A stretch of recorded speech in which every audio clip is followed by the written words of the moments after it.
General Studies 2, Topic, Indian Constitution, Historical Underpinnings, Evolution, Features, Amendments, Significant Provisions and Basic Structure. 1 Constituency, 1 Candidate. 1 Introduction. Elections, being regularly held for more than 60 years, have been one of independent India's major successes. But some gaps still remain and those need to be plugged. One of those is the practice of a candidate contesting from 2 constituencies.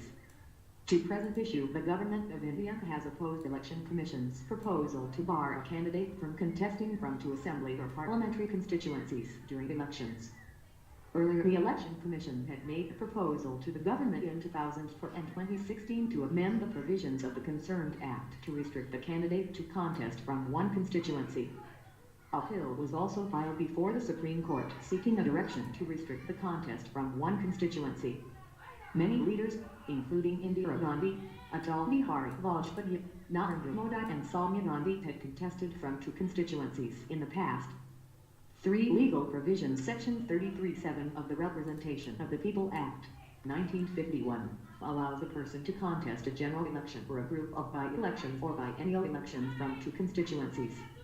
Section 70 of the RPA specifies that a person who wins on both seats can hold on to 1 seat only. Prior to insertion of Clause 7 in Section 33 in 1996, it was possible for candidates to contest from several seats, and later one person could contest only from 2 seats. For arguments for contesting in 2 constituencies, the RPA allows a person to contest in more than 1 constituency and also contest anywhere in the country he/she wishes to. Center said that amending Section 33(7) of the RPA, 1951 may cause the infringement of the rights of the candidates contesting elections as well as curtails choice of candidates to the polity. The provisions in the RPA, 1951 provide for wider choice to the polity as well as the candidate, and are in line with the democratic setup of the country. Makers of our Constitution would have scrapped the option had they felt it is undemocratic. The people of both constituencies know that the person is contesting in the other seat also. If the people do not like him, they would reject him naturally.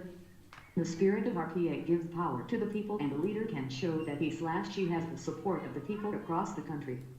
Parties often expect that having big names or well-liked leaders contest from more than 1 seat will convince more people to come out and vote. 5 arguments against contesting in 2 constituencies. 1 person, 1 vote, and 1 candidate. 1 constituency is the dictum of democracy. Insights Mind Maps. www.insightsinIndia.com. Page to www.insightsis.com. Contesting in 2 constituencies unnecessarily disturbs the democratic process by not allowing another person getting elected from the other constituency. When a candidate contests from 2 seats, it is imperative that he is to vacate one of the 2 seats if he wins both. It is unjust to the voters and a financial burden on the exchequer. Burden on the government manpower and other resources for holding by election against the resultant vacancy. It is an injustice to the voters of the constituency which the candidate is quitting from. A candidate from poor economic background cannot take on candidates with money power. A candidate fighting from 2 places cannot have his or her mind focused on both. 6 Election Commission of India recommendations. The candidate contesting from 2 seats should bear the cost of the by-election to the seat that the contestant decides to vacate. The Law Commission had also recommended the same change. It had cited expenditure, time, election fatigue, and harassment caused to voters as the reasons behind the recommendation. 7 Way forward. Since RPA was enacted by the Parliament, whether candidates must contest from only 1 constituency can be decided only by the Parliament.